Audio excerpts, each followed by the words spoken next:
Fees അടച്ചിട്ട് ക്ലാസ്സിൽ കയറിയാൽ മതി, ഇനി ഓണം കഴിഞ്ഞിട്ട് വരണ്ടെന്ന് പറഞ്ഞു. ഫീസ് കൊണ്ട് വന്നാൽ മതി എന്ന് പറഞ്ഞു. അപ്പോൾ ഇന്ത്യയിൽ അടയ്ക്കാൻ വഴിയില്ല. എനിക്ക് എൻ്റെ കൊച്ചിന് വയ്യാതായി. അതാണ് ആദ്യം ഞാൻ നോക്കുന്നത്. ഇൻഫെക്ഷൻ ആയി പോകുമെന്ന് പറഞ്ഞപ്പോൾ മോളെ ചോദിച്ചു, ഞാനങ്ങ് മരിച്ചു പോകുമ്പോൾ. ഇതൊക്കെ സഹിച്ചുകൊണ്ട് ഈ കുടുംബം അങ്ങ് ജീവനൊടുക്കി കളയാമെന്ന് തീരുമാനിച്ചൊരു നിമിഷത്തിലാണ് നമ്മുടെ ചാനലിലേക്ക് വിളിക്കുന്നത്. സഹോദരി, ഈ അനുജത്തിയെ നിങ്ങളൊന്ന് നെഞ്ചോടൊന്ന് ചേർത്ത് പിടിക്കണം, നിങ്ങളവരെ പരമാവധി നിങ്ങളൊന്ന് സഹായിക്കണം. എല്ലാവർക്കും നമസ്കാരം. ഈ ഓണക്കാലത്ത് എല്ലാവരും ഒത്തിരി സന്തോഷത്തോടു കൂടി ഇരിക്കുമ്പോൾ ചില ദുഃഖങ്ങൾ, ചില മനുഷ്യരുടെയൊക്കെ വേദനകളും കൂടി ഞങ്ങൾ അറിയിക്കുകയാണ്.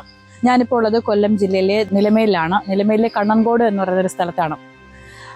ഒത്തിരി വിഷമത്തോടെ സജീന എന്ന് പറയുന്നൊരു ചേച്ചി ഞങ്ങളെ വിളിച്ചിട്ടുണ്ടായിരുന്നു. ആ ചേച്ചിയുടെ വേദന അങ്ങേയറ്റം വിഷമകരമാണ്. കാരണം ഈ വീടും 150ഓളം വർഷം പഴക്കമുള്ള ഒരു വീടിന് മുമ്പിലാണ് ഞാൻ നിൽക്കുന്നത്. ഈ വീട് ഇന്ന് ജപ്തിയുടെ വക്കിലാണ്. ഈ അമ്മയ്ക്ക് 3 പെൺമക്കളുണ്ട്. ഒരു മകളുടെ കല്യാണം കഴിഞ്ഞു, 2 മക്കൾ ഇപ്പോൾ ഇവിടെയുണ്ട്. ഇതിലെ ഒരു കുട്ടി 14-15 വയസ്സ് മാത്രമാണ് അവൾക്ക് പ്രായം. അവരുടെ ഒരു അവസ്ഥ, ശാരീരികമായിട്ടുള്ള അവരുടെ അവസ്ഥ എന്ന് വെച്ചാൽ അങ്ങേയറ്റം വിഷമകരമായിട്ടുള്ള ഒരു അവസ്ഥയാണ്. നമുക്ക് ഏതായാലും അവരോട് ചോദിക്കാം, ഇപ്പോൾ അവർ കടന്നു പോകുന്ന സാഹചര്യം എങ്ങനെയാണ്. ഇതാണ് സജീന ചേച്ചിയും സജീന ചേച്ചിയുടെ മകളും. ചേച്ചി അങ്ങേയറ്റം വിഷമത്തോടു കൂടി, ശരിക്കും പറഞ്ഞു കഴിഞ്ഞാൽ ആത്മഹത്യയുടെ വക്കിൽ നിന്നുകൊണ്ട് ഞങ്ങളെ വിളിക്കുമ്പോൾ ഞങ്ങൾക്ക് എന്താ പറയേണ്ടതെന്ന് അറിയാൻ പറ്റാത്തൊരവസ്ഥ ഉണ്ടായിരുന്നു. കാരണം ഒരു ഘട്ടത്തിൽ ഈ വീട് ജപ്തിയായപ്പോൾ ഈ വീട് വീണ്ടെടുക്കാൻ വേണ്ടിയിട്ട് ആ ചേച്ചി പരമാവധി ശ്രമങ്ങൾ നടത്തി. അവസാനം അതിലൊക്കെ പരാജയപ്പെട്ടു പോയി. പിന്നീട് ഈ മകളുടെ അവസ്ഥയിലേക്ക് വരികയാണെങ്കിൽ അവൾക്ക് ശരീരം എന്താ പറയുക, ഒരു കണ്ണൊക്കെ നിറഞ്ഞൊഴുകാണ്. എനിക്കൊന്നും പറയാൻ പറ്റുന്നില്ല. ഇവരെ നിങ്ങളെല്ലാവരും ഒന്ന് ചേർത്ത് പിടിക്കണം. ഈ ഒരു ഓണക്കാലത്ത് ഒരുപാട് പേർക്ക് സഹായിക്കാനൊക്കെയുള്ള ഒരുപാട് ഒരു അവസ്ഥയിലാണെന്നുണ്ടെങ്കിൽ എല്ലാവരും സഹായിക്കണം. കാരണം ഞാൻ കൂടുതലൊന്നും പറയുന്നില്ല, അവർ തന്നെ പറഞ്ഞോളൂ. ചേച്ചി, നമുക്ക് ഭയങ്കര വേദനയായിരുന്നു ശരീരം. അപ്പോൾ വേദനയായിട്ട് ഞാൻ ആശുപത്രി കൊണ്ട് കാണിച്ചപ്പോൾ ഡോക്ടർ പറഞ്ഞ് വലിയ ആശുപത്രി കൊണ്ടുപോകാൻ പറഞ്ഞു. അങ്ങനെ തിരുവനന്തപുരത്ത് കൊണ്ടുപോയപ്പോഴും പറഞ്ഞു, ഇത്രയും നാളെന്ത് കാണിക്കാഞ്ഞ കുട്ടിയുടെ ഒരു സൈഡ് അങ്ങ് ഒതുങ്ങിപ്പോവേണ്, കുട്ടിക്ക് ഇൻഫെക്ഷൻ ആകും, കുട്ടിക്ക് ശ്വാസം എടുക്കാൻ പറ്റില്ല, ഫുഡ് കഴിക്കാൻ പറ്റില്ല, ബ്ലഡും കുറവാണെന്ന് പറഞ്ഞു. എത്രയും പെട്ടെന്ന് ഓപ്പറേഷൻ ചെയ്യണം, MRI ചെയ്യണം, ഇതൊക്കെ പറഞ്ഞത്. അപ്പോഴൊന്നും എനിക്ക് പറ്റുന്നില്ല. ഇൻഫെക്ഷൻ ആയി പോകുമെന്ന് പറഞ്ഞപ്പോൾ മോളെ ചോദിച്ചു, ഞാനങ്ങ് മരിച്ചു പോകുമ്പോൾ. ചേച്ചിയുടെ ഭർത്താവ് മരിച്ചതാണ്. 8 വർഷമായിട്ട് ഈ കുടുംബം അനാഥരെ പോലെയാണ് ശരിക്കും ഇവിടെ താമസിക്കുന്നത്. ആരും തിരിഞ്ഞു നോക്കുന്നില്ല, ഒരു സഹായവും കിട്ടാതെ താമസിക്കുകയാണ്. അതിനിടയിലാണ് ചേച്ചിക്കും ലിവറിൻ്റെ അസുഖമുണ്ട്. അപ്പോൾ അതിൻ്റെ ശരീരമൊക്കെ നീര് വന്നിട്ട് വല്ലാത്ത ഒരവസ്ഥയിലാണ്. ഒരു ജോലിക്കും പോകാൻ പറ്റുന്നില്ല. ചില സന്നദ്ധ സംഘടനാ പ്രവർത്തകർ ഇവരെ സഹായിക്കുന്നു. അതോടൊപ്പം മോളുടെ കാര്യം അങ്ങനെ തന്നെയാണ്. +2 പഠിച്ചുകൊണ്ടിരിക്കുമ്പോൾ അവൾക്ക് ഇനി ക്ലാസ്സിലേക്ക് കണ്ടിന്യൂ ചെയ്ത് പോകാൻ പറ്റുന്ന ഒരു ആരോഗ്യസ്ഥിതി പോലുമല്ല. ആഹാരം ഒന്നും തന്നെ കഴിക്കുമ്പോഴും തൊണ്ടയ്ക്ക് താഴോട്ട് ഇറങ്ങുന്നില്ല എന്നാണ് പറയുന്നത്. അതോടൊപ്പം ശരീരം ക്രമാതീതമായി ശരീരത്തിൻ്റെ ബോഡിയുടെ ഭാരം കുറയുന്നു. അതോടൊപ്പം തന്നെ ശരീരത്തിൻ്റെ ഒരു ഭാഗം ഫുള്ള് അകത്തേക്ക് മാംസം ചുരുങ്ങുന്നു. ഇതൊക്കെ വളരെ അപൂർവമായിട്ടുള്ള രോഗമാണ്. നമ്മൾ ഇതുവരെ കേൾവിയില്ലാത്ത രീതിയിൽ ഒരു പെൺകുട്ടി, നാളെ പോകേണ്ട പെൺകുട്ടിയെന്നോ അല്ലെങ്കിൽ നമ്മൾ സമൂഹത്തിന് മുമ്പിൽ അന്തസ്സോടെ ജീവിക്കേണ്ട ഒരു പെൺകുട്ടിയൊക്കെയാണ്. അവളുടെ ഒരു ശരീരത്തിൻ്റെ അവസ്ഥ കണ്ടോ? അവൾക്ക് മറ്റുള്ളവരുടെ മുന്നിലേക്ക് പോലും ചെല്ലാൻ പറ്റാത്ത രീതിയിൽ അവൾ ആകെ ശരീരഭാരമൊക്കെ കുറഞ്ഞിട്ട് വല്ലാത്ത അവസ്ഥയിലേക്ക് പോന്നു. ഇതൊക്കെ സഹിച്ചുകൊണ്ട് ഈ കുടുംബം അങ്ങ് ജീവനൊടുക്കി കളയാമെന്ന് തീരുമാനിച്ചൊരു നിമിഷത്തിലാണ് നമ്മുടെ ചാനലിലേക്ക് വിളിക്കുന്നത്. എൻ്റെ പ്രിയപ്പെട്ട പ്രേക്ഷകർ ഈ വാർത്ത കാണുന്നുണ്ടെങ്കിൽ നിങ്ങളുടെ സഹായ ഹസ്തങ്ങൾ ദയവ് ചെയ്ത് ഈ കാണുന്ന നമ്പറിലേക്ക്, അല്ലെങ്കിൽ ഈ കോൺടാക്ട് നമ്പറിലേക്ക്, ഈ അക്കൗണ്ട് നമ്പറിലേക്ക് നിങ്ങൾ അയയ്ക്കുക. നിങ്ങളുടെ പരമാവധി സഹായങ്ങൾ ഇവരെ എത്തിക്കുക. ഈ കുടുംബത്തിന് എങ്ങനെയെങ്കിലും ജപ്തിയിൽ നിന്നെങ്കിലും അല്ലെങ്കിൽ ഈ കുട്ടിയുടെ മരുന്നിന് ആവശ്യമായിട്ടുള്ള പൈസയെങ്കിലും നിങ്ങൾ നൽകി സഹായിക്കുക. എന്തെങ്കിലും പറയാനുണ്ടോ? ജപ്തി 2 ആഴ്ചത്തെ സമയം തന്നു. ഇനി ഒരാഴ്ച കഴിഞ്ഞു.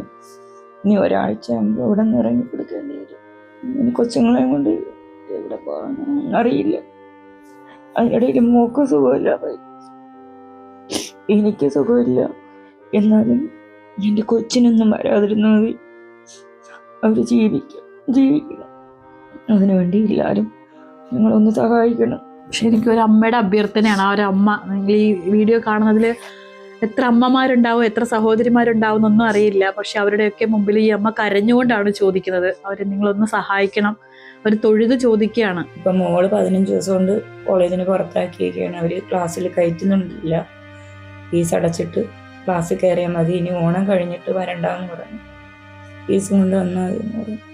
അപ്പോൾ ഇന്ത്യയിൽ അടയ്ക്കാൻ വഴിയില്ല. എനിക്ക് എൻ്റെ കൊച്ചിന് വയ്യാതായി. അതാണ് ആദ്യം ഞാൻ നോക്കണം, ഓപ്പറേഷൻ ചെയ്യണം. അപ്പോൾ അതിനെങ്കിലും ഒരു വഴി ഉണ്ടായിരുന്നെങ്കിൽ. ഇനി ഒന്നും പറ്റുന്നില്ല, ഇനി ആത്മഹത്യ ചെയ്ത് കളയാൻ തോന്നിപ്പോകുന്നു. മക്കളെ ഓർക്കുമ്പോൾ അവരെ തനിച്ചാക്കി പോവാണ്. പേരെന്താ? അൽ അനൂദ്. ഓക്കെ, നല്ല പേരാണ്. ഇപ്പൊ എന്താ മോളെ ശരീരത്തിന്റെ ഒരു അവസ്ഥ? ശരീരം ഭയങ്കര വേദനയാണ്. ഡോക്ടർ പറഞ്ഞു ഓപ്പറേഷൻ ചെയ്യണം. അതുപോലെ ശരീരം ഭയങ്കര വേദനയാണ്. ഭക്ഷണം ഒന്നും കഴിക്കാൻ പറ്റുന്നില്ലേ? കഴിക്കാനൊന്നും പറ്റുന്നില്ല. ശരീരം ഭയങ്കര ഇതാണ്, ടയേർഡാണ്. ബോഡിയുടെ വെയിറ്റ് ഒക്കെ ശരിക്കും ഒരു 5ാം ക്ലാസ്സിൽ പഠിക്കുന്ന കുട്ടിയുടെ അത്രേ ഉള്ളൂ അവളെ കണ്ടു കഴിഞ്ഞാൽ. 16 വയസ്സുണ്ടല്ലേ? 17 വയസ്സുണ്ട്. ആഹാരം ഒന്നും കഴിക്കില്ലയോ? കഴിക്കാൻ പറ്റത്തില്ല. ഛർദിക്കാനൊക്കെ വരും. ഛർദിക്കാൻ വരും. അപ്പം ഈ മാംസം അകത്തോട്ട് ഇങ്ങനെ പോകാൻ തുടങ്ങിയെന്ന് ഫീൽ ചെയ്തപ്പം അമ്മയുടെ അടുത്തൊന്നും പറഞ്ഞില്ല, മറച്ചു വെച്ചല്ലേ? ഞാൻ ശ്രദ്ധിച്ചില്ല. എന്തായിരുന്നു വേദനകളൊക്കെ വരുമ്പം? പിന്നെ എങ്ങനെയാണ് അമ്മയോട് പറയേണ്ട സാഹചര്യം വന്നേ? ഞാനാർക്കും പറയത്തില്ല വേദന വന്നത്. പിന്നെ അമ്മനെ ഡോക്ടറിനോട് കാണിച്ചപ്പോഴാണ് ഇങ്ങനെ ശരീരത്തിൽ പ്രശ്നമാണ്, ഓപ്പറേഷൻ ചെയ്യണമെന്നൊക്കെ പറഞ്ഞത്. ഇപ്പൊ MRI സ്കാൻ ഉൾപ്പെടെ ചെയ്യണം അല്ലേ? ഒരു MRI സ്കാനിലൂടെ മാത്രമേ ഈ അസുഖം, ഇതൊരു അപൂർവമായിട്ടുള്ളൊരു അസുഖമാണ്, ഈ അസുഖം എന്താണെന്ന് കണ്ടുപിടിക്കാൻ പറ്റത്തുള്ളൂ. അതിന് പോലുള്ള നിവൃത്തിയില്ല, ആശുപത്രി പോകാനും പോലുമുള്ള ഒരു അവസ്ഥയില്ല. കാര്യം ഇത് ഒരുപാട് വർഷം പഴക്കമുള്ളൊരു വീടായതുകൊണ്ട് തന്നെ ഈ വീട് പോലും ശരിക്കും പറഞ്ഞാൽ ഇടിഞ്ഞു വീഴുന്ന മണ്ണുകൊണ്ടുള്ള വീടാണ്. നല്ല മഴക്കാലമൊക്കെയാണ്. ഈ വീടൊക്കെ എപ്പോഴാ ഇടിഞ്ഞു വീഴുന്നത് പോലും അറിയാൻ പറ്റത്തില്ല. ഇവിടെ നിന്ന് പോലും ഇറങ്ങി പോവേണ്ടി വരുന്ന ഒരു സാഹചര്യമൊക്കെ ഉണ്ടായിട്ടുണ്ടല്ലേ? പേടിച്ചിട്ട് വീട് പോയിട്ടുണ്ട്. ആശുപത്രിയിലൊക്കെ പോയി ഇരുന്നിട്ടൊക്കെ ഉണ്ടാവും. വീട് ഇടിഞ്ഞു പോകുമെന്ന് മഴക്കാലത്ത് പേടിച്ച് ഇവര് രാത്രിയിൽ ആശുപത്രികളിൽ പോയിരുന്നിട്ടുണ്ട്. ആ ഒരു അമ്മയുടെ അവസ്ഥ നിങ്ങളൊന്ന് ആലോചിച്ച് നോക്കണം.